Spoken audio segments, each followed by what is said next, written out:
Fala galera, professor Kevin na área. Estamos aí mais uma vez aí para a gente fazer mais um vídeo para vocês. Depois de 15 dias voltamos aí a fazer vídeo, né? Espero que vocês gostem. Hoje o tema ele é bem tranquilo. Nós vamos falar sobre algumas coisas que estão alterando o clima aí, tá? Isso relacionado tanto a fatores internos quanto fatores externos. E eu espero que vocês gostem do vídeo, tá? E se você não é conhecido aqui no canal, se inscreva, né? Aperte o sininho aí para ficar sabendo dos nossos próximos vídeos. E eu vou trazendo mais conteúdos aí para vocês, tá? Então, é nóis em 3, 2, 1 e solta a vinheta. Hard to breathe, but that's alright. Hush.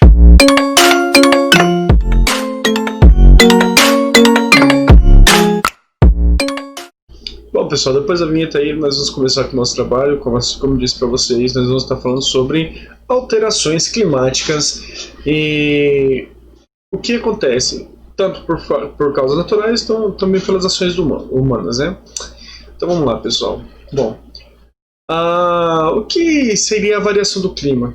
Nada mais é do que a variação da temperatura e de algumas questões climáticas da região em um período curto de tempo, um intervalo de tempo, tá? Isso vocês vão estar sentindo diretamente aqui na nossa região ou nas outras regiões aí, tá? E algumas coisas vão estar aí ajudando para que essas alterações climáticas venham a acontecer, tá, pessoal? Por exemplo, a alteração climática ocorre quando existe variação do clima, tanto em escala regional quanto em escala global da Terra. Ao longo do intervalo de tempo, temos termos que, como mudança do clima e mudança climática, também são utilizadas para nomear a variação do clima na Terra. Então, pessoal, é isso aí, tá? Então, sobre isso nós vamos estar estudando hoje, tá? Pessoal, olha só. As alterações do clima referem-se à mudança de temperatura, nebulosidade, chuvas, ventos, nuvens, neves e demais fenômenos climáticos, tá? Então, tudo isso, pessoal, está relacionado a clima, tá? Lembrando o seguinte, a vegetação do lugar também, tá? E ela influencia bastante. Por exemplo, nós aqui da região que fica bem próximo ali da linha do Equador, tá? A gente recebe mais radiação solar. E a gente também tem muita árvore, é uma região com bastante vegetação, né? Então, por esses motivos, além também da gente ter bastante água aqui também, né? Então, por esses motivos, a gente vai ter aí alguma coisa chamada de variação climática, tá? Conforme a passando do tempo. Por exemplo, a gente recebe muita radiação solar, os nossos rios, ele faz com que evapore mais água, tá? Fazendo a formação de nuvens, além também da liberação de gás oxigênio das árvores, tá, pessoal? E das plantas. Então, assim, é uma região bem quente, porém ela é bem úmida. E é bem diferente do que acontece no Nordeste, né, pessoal? No Nordeste aqui do Brasil mesmo, é uma região mais seca, né? Mais árida, com pouca vegetação alta, que nem a gente tem aqui. E em alguns lugares com um certo tipo de deserto, tá? Então, assim, a gente consegue ter um pouquinho de entender aí essa mudança de vegetação e como elas podem alterar o clima, tá? As alterações climáticas também podem ser de formas naturais ou causadas pela ação humana, assim como eu disse para vocês, tá, pessoal? A Convenção Quadro das Nações Unidas sobre mudança do clima, tá? Ela fala que a maior probabilidade de mudança climática no mundo, né, no nosso globo, acontece mais pelas ações humanas e não tanto pelas ações naturais, assim como a gente está acostumado a saber, tá? A próxima influência que a gente vai estar falando aí, pessoal, é a influência externa. O que é influência externa? Pessoal, a gente tem um negócio chamado de ciclo solar. O ciclo solar nada mais é do que o ciclo de ventos solares, tá? O Sol, como vocês sabem, ele é uma estrela, né, viva, e ela está queimando ali. Dentro dela está borbulhando todo o seu combustível. O que está acontecendo? De vez em quando acontecem as explosões solares. Quando ocorrem essas explosões solares, ventos solares que vêm de lá do Sol trazem essas partículas aqui para a Terra. E o que acontece? Essa radiação entra na Terra, né, e por nós termos a camada de ozônio, boa parte é repelida, mas uma parte muito grande também entra por dentro da Terra. E aí faz com que aquelas partículas, no caso de radiação do Sol que entrou, elas ficam presas ali dentro, porque por nós termos, né, a nossa camada de ozônio, nós também temos um negócio chamado efeito estufa. O que é o efeito estufa? A camada de ozônio não deixa que os gases emitidos aqui na Terra saiam para o espaço, né, e ficam contidos aqui. O que acontece? A luz solar entra e bate e fica presa ali dentro, porque ela não consegue sair por causa da barreira feita pelo efeito estufa. E assim a gente consegue ter aí um negócio chamado de aumento de temperatura pelo efeito estufa, tá, galera? É como se fosse uma estufa de algum tipo de pessoal que trabalha aí com vegetação, aí, por exemplo, com hortas e hortaliças, né? E eles trabalham com estufa para que a boa parte da radiação fique ali dentro, né? E que as plantas tenham mais, como é que a gente pode dizer? As plantas ali, elas vão ter mais nutrientes, no caso, elas vão ter mais calor para poder estar ali liberando e fazendo a troca gasosa ali naquela região, tá, pessoal? Enfim. E também, pessoal, outra coisa, existe um negócio chamado manchas solares. As manchas solares, elas são regiões localizadas na superfície do Sol com temperaturas menor do que a média local, certo? Então, dependendo da situação, vai ser uma zona que a gente vai estar passando por menos, vai estar recebendo menos radiação solar o suficiente. Pessoal, olha só. Uma grande quantidade de manchas solares ocorre as emissões de inúmeras partículas e de radiação para o espaço, e algumas delas podem atingir a Terra. O vento solar pode interferir na atmosfera da Terra, causando possibilidade de aumentar a temperatura geomagnética. O que é isso aí? No caso, vai aumentar, vai ter uma interação das partículas emitidas pelo Sol com a parte magnética da Terra, e assim elas também vão estar influenciando ali no aumento de temperatura, tá? Ou seja, vai estar mexendo mais na parte geográfica da Terra, no caso da geologia, que fica ali embaixo dos nossos pés. E também nós temos a variação orbital, pessoal, que está relacionada aí às 4 estações do ano, tá? Assim como nós já sabemos, as 4 estações do ano se dá por causa da envergadura que nós temos no Sol, né? A envergadura que nós temos na Terra, né? Que alguma parte do ano, uma região recebe mais calor do que outra. Com isso faz com que a gente tenha algumas regiões de calor e de frio aqui no nosso planeta, tá? A região da linha do Equador é onde recebe mais a radiação solar, e aí nós temos uma linha bem grande ali, próxima à linha do Equador. E nós vamos ter outras linhas, as linhas climáticas, né? Nós chamamos de zonas climáticas, tá?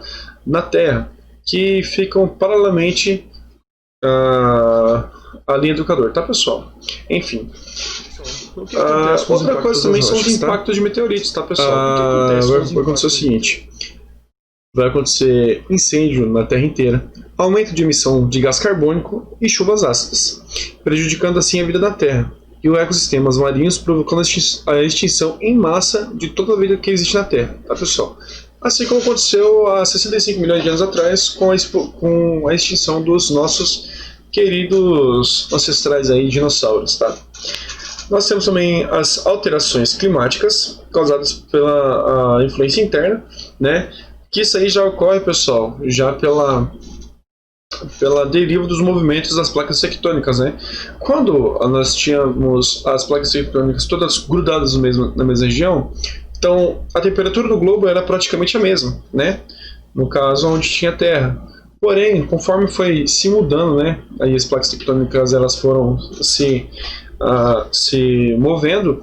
Então, algumas regiões aí das placas tectônicas recebiam mais calor ou menos calor, assim sucessivamente, assim como nós temos hoje, tá, pessoal? Então, enfim, a deriva dos continentes também é uma outra ocasião que pode estar alterando o clima.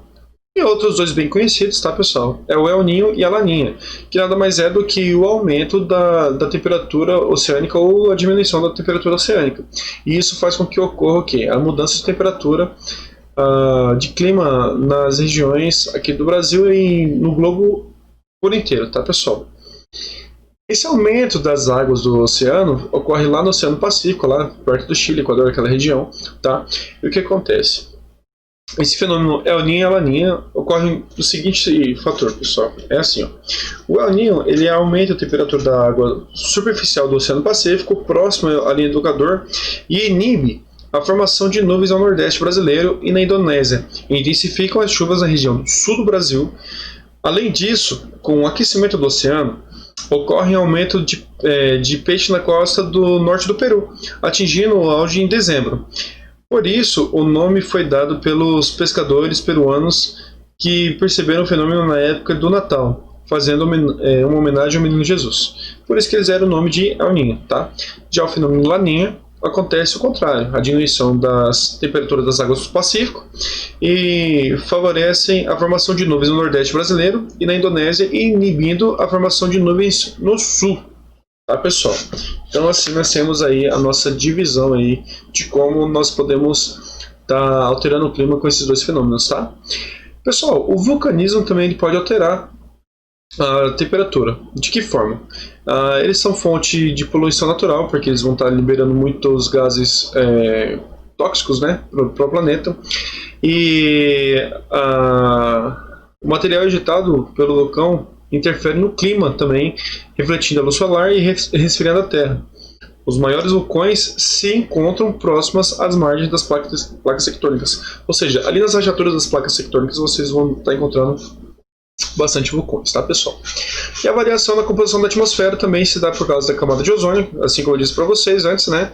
No caso, é mais uma influência, podemos dizer assim, influência humana, né, nesse caso, que é com as liberações de gases faz com que boa parte da radiação solar fica presa aqui na Terra e não seja refletida, tá, pessoal? Por exemplo, os gases que a gente acaba emitindo, né, para a camada de ozônio são gás carbônico, metano, óxido nitroso, perfluorocarbonetos, né, no caso são os PFCs, e também o vapor d'água, ou seja, eles formam um efeito estufa, impedindo assim com que a luz solar seja refletida e deixe com que a Terra não fique tão quente, tá? Estudos indicam, pessoal, que um aumento de 1% na temperatura da Terra faz com que boa parte da nossa vegetação e boa parte dos nossos seres vivos possam entrar em extinção, tá? Em 1 grau Celsius isso aí, tá, pessoal? O aumento das alterações, o impacto das alterações climáticas também, pessoal, tá? Eu trouxe aqui um gráficozinho que vai estar mostrando mais ou menos o que acontece. Bom, enfim, assim como eu disse para vocês, 1 grau já é o suficiente para poder aumentar a temperatura e fazer com que nós soframos aí a perda de várias vegetações e seres vivos na Terra, né? Então, observe o seguinte, o século XX, que é o século passado, né, ele foi o século mais quente dos últimos 500 anos, tá? Isso quer dizer o que, pessoal? Isso quer dizer que nós estamos fazendo alguma coisa errada e nós precisamos cuidar, né, do nosso planeta. Bom, existem várias teorias. Eu acredito que pode ser que a Terra ela se cure automaticamente, né? No caso é um ciclo que ela tem. Nós já tivemos algumas eras de gelo aí, né, no passado, e também algumas eras que eram muito quentes, assim como, por exemplo, né, na época da era dos nossos dinossauros, a Terra era um pouco mais quente do que é hoje. E na época aí dos nossos queridos ancestrais aí também, os queridos mamutes, né? Mais antepassado meu, né? Por causa do tamanho do peso. Enfim. Então os mamutes, eles fizeram parte de uma outra era, que foi a era do gelo, né? Que foi uma era mais gelada no planeta, onde boa parte do planeta era coberta de gelo. Tá, pessoal? Mas assim, não é só eu que estou falando isso, existem estudos que comprovam isso aí, a gente pode estar vendo isso aí depois, falando aqui no canal, tá? Enfim, mas eu trouxe aqui os impactos climáticos que vieram acontecendo desde 1992 e o que pode acontecer até em 2030, tá? Em 92, aconteceu aí a criação da ONU, né? Sobre mudança do clima, na qual 193 países são signatários, tá? Então 193 países faziam parte desse Rio 92, tá? Que é uma criação feita pela ONU. Em 1997, o Protocolo de Kyoto metas obrigatórias para os países desenvolvidos reduzirem 5% das emissões. Por quê, pessoal? Porque se nós não diminuirmos as emissões de gases, o que vai acontecer? O nosso planeta vai piorar cada vez mais o efeito estufa e assim vai aumentar a temperatura do mesmo. A adesão voluntária do Brasil ao protocolo de Kyoto, né? A gente também faz parte do protocolo de Kyoto, reduzindo bastante aí as emissões gasosas. Tirando aí, né, na época de queimada aí, né, do nosso planeta aí, né? As épocas de queimada, assim, é uma época bem, assim, complicada, podemos dizer, porque a gente acaba matando a vegetação e também liberando diversos gases aí nocivos para a atmosfera, tá, pessoal? Isso prejudica bastante porque vai acabar acarretando no efeito estufa. Enfim. Em 2004 teve a implantação do Plano de Ação da Prevenção e Controle do Desmatamento na Amazônia Legal, ou seja, existe o controle, tá, para o desmatamento. Eu acho que é errado, né? Eu acho que não poderia existir desmatamento, até porque não é que seja o pulmão do mundo, porém é uma grande região que tem diversos ecossistemas ali dentro, cara, e quanto mais você desmata, quanto mais você queima, você vai estar aí acabando com a nossa história, né? O que a gente tem a descobrir dentro da Amazônia. A Amazônia é uma região muito grande que tem diversos tipos de animais que a gente possa descobrir ali dentro que a gente nunca nem viu, né? Cerca de 20, 30% no máximo da Amazônia já foi que foi estudada. Tem muita coisa para descobrir ali dentro. Então, assim, eu acredito que não seja a hora da gente continuar deixando liberar, continuar deixando que eles queimem, né, e desmatem a nossa Amazônia, né? Enfim. A entrada em vigor do protocolo de Kyoto foi em 2005, ou seja, demorou cerca aí de 7, 10, 8 anos aí, né, para poder ser aceito, né, o protocolo de Kyoto. Em 2009, o anúncio da meta voluntária brasileira de reduzir entre 36,1 a 38,9 das suas emissões até em 2020. Não sei se já está acontecendo isso, porém era para ter entrado em vigor até esse ano. Tá, a menor taxa de desmatamento da Amazônia foi em 2012, tá? Desde 2004, ou seja, teve uma redução aí de 83%. Em 2015, de acordo com o Acordo de Paris, o esforço para limitar o aumento da temperatura da Terra até 1,5 graus até 2100, tá? Lembra que eu falei para vocês que é bom a gente evitar o aumento da temperatura, se aumentar 1 grau, mais ou menos a gente já vai começar a sentir os efeitos? Então, é bom que a gente não deixe aumentar nem mais 0,5%, né? Nem mais meio grau, digamos assim, né? O início da vigência do Acordo de Paris foi em 2020 agora, tá? O compromisso brasileiro em reduzir até 37% das emissões com base em 2005 vai em 2025, tá? E nós temos até 2031 um indicativo brasileiro de reduzir 43% das emissões com base nos dados de 2005. Enfim, pessoal. Então, o nosso país ele também tem uma grande vontade com que o nosso planeta aí permaneça saudável, né, digamos assim, né? Então, enfim, vocês observaram aqui que o mundo inteiro está preocupado com a questão de desmatamento, de temperatura tal da Terra, até porque todos nós vamos sofrer se acaso isso realmente acontecer. Enfim, eu espero que vocês também tomem consciência e evitem aí fazer queimar lixinho atrás de casa, uma coisa, se você vê os pais ou algum parente de vocês aí querer queimar as coisas, pô, tenta conscientizar, cara, né, com a melhor intenção possível, né, porque depende de mim e de vocês que o futuro do nosso planeta, dos nossos filhos e netos aí, seja com que não tenha aí um aumento de 1,5 graus até em 2100, porque até lá nós já vamos ter partido dessa para melhor. Muitos de vocês talvez não, mas eu vou estar com mais de 7 palmos aí debaixo da terra. Enfim, bom, o vídeo de hoje era isso aí, espero que vocês tenham gostado, tá? Eu sou o professor Kevin da comunidade Coping de Jaru. E, enfim, pessoal, o nosso vídeo de hoje era mais ou menos sobre isso, tá? Explicar basicamente como funcionam aí as alterações climáticas. Enfim, deixo mais uma vez uma salve aí para todos vocês. Espero que vocês curtam, compartilhem o vídeo, né? E também se inscreva aqui no canal, pô, porque vai estar ajudando bastante a gente aí, tá? E é nóis. Valeu.